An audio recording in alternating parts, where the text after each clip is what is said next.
Clinton up in the morning, even in the face of tough odds, is exactly what sent her and Bill Clinton to sign up for their first campaign in Texas all those years ago. What sent her to work at the Children's Defense Fund and made her fight for health care as First Lady. What led her to the United States Senate and fueled her barrier-breaking campaign for the presidency. An unyielding desire to improve the lives of ordinary Americans, no matter how difficult the fight may be. And you can rest assured that when we finally win the battle for universal health care in this country, and we will win that fight, she will be central to that victory.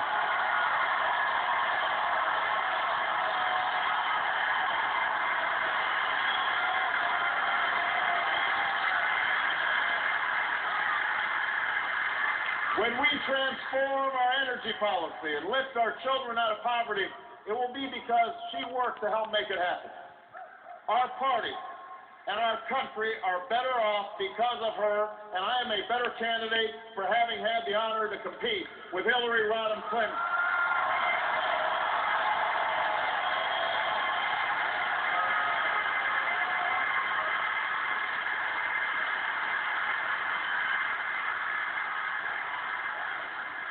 There are those who say that this primary has somehow left us weaker and more divided. Well, I say that because of this primary, there are millions of Americans who cast their ballot for the very first time.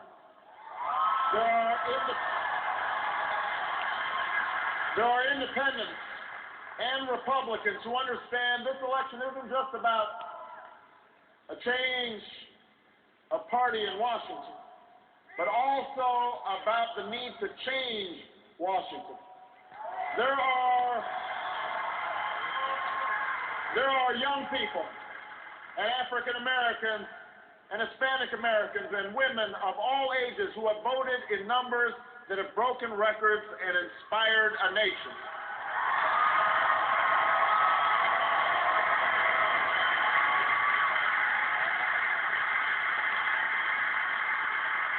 All of you chose to support a candidate you believe in deeply.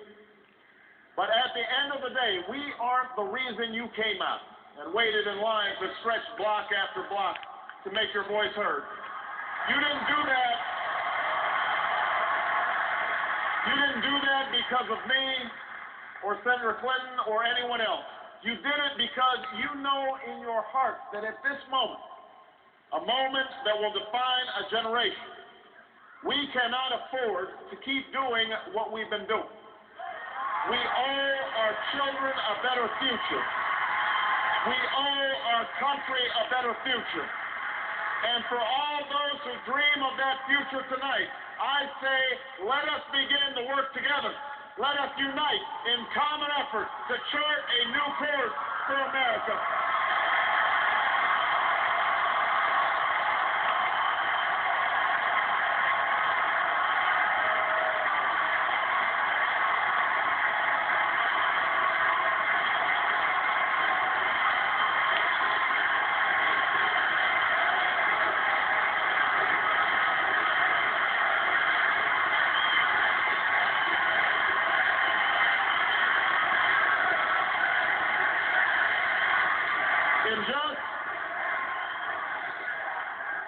In just a few short months, the Republican Party will arrive in St. Paul with a very different agenda.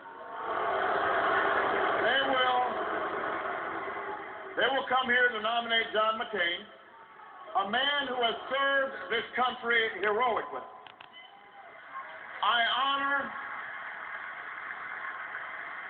We honor the service of John McCain, and I respect his many accomplishments, even if he chooses to deny mine.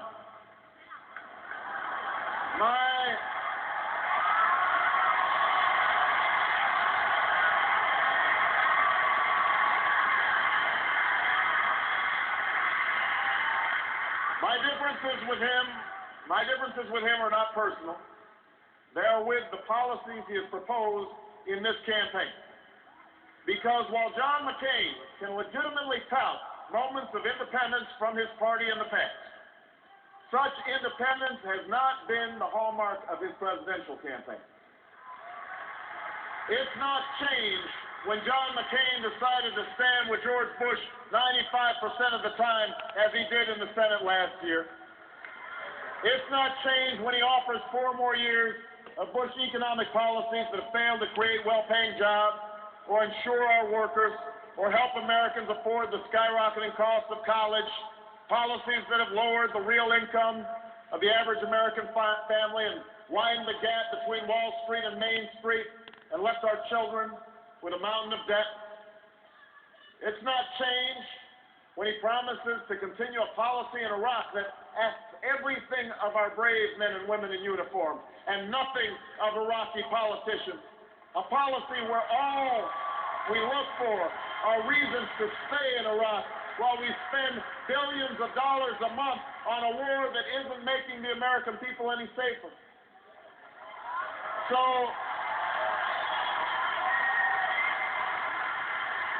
I'll say this. There are many words to describe John McCain's attempt to pass off his embrace of George Bush's policies as bipartisan and new. But change is not one of them. Change is not one of them. Because change is a foreign policy that doesn't begin and end with a war that should have never been authorized and never been waged.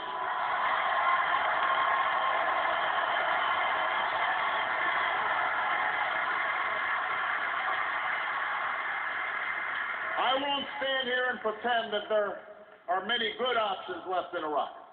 But what's not an option is leaving our troops in that country for the next 100 years, especially at a time when our military is overstretched, our nation is isolated, and nearly every other threat to America is being ignored. We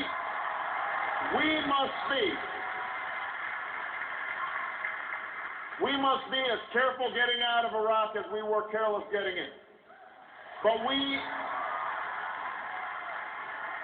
But start leaving, we must. It's time for Iraqis to take responsibility for their future.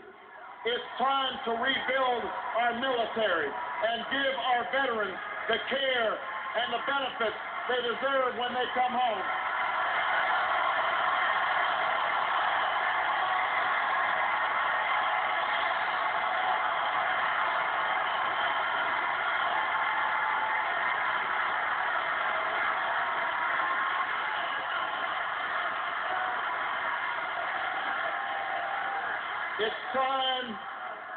It's time to refocus our efforts on al-Qaeda's leadership in Afghanistan and rally the world against the common threats of the 21st century: terrorism, nuclear weapons, climate change and poverty, genocide and disease.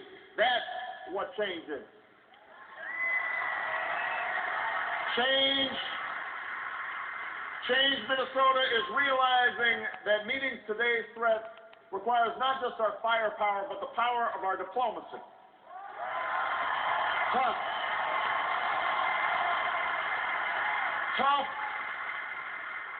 direct diplomacy where the President of the United States isn't afraid to let any petty dictator know where America stands and what we stand for.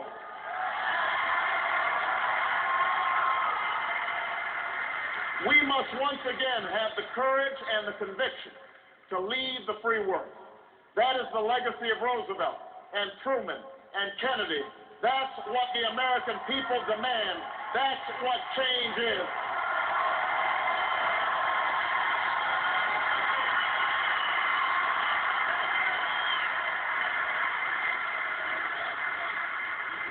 Change is building an economy that rewards not just wealth, but the work and the workers who created it.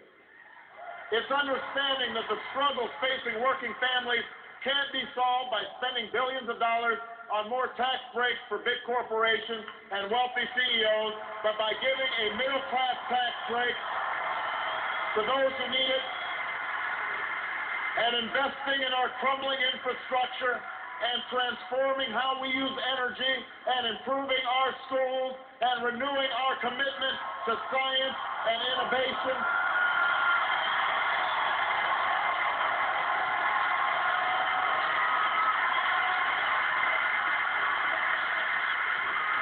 It's understanding that fiscal responsibility and shared prosperity can go hand in hand, as they did when Bill Clinton was president.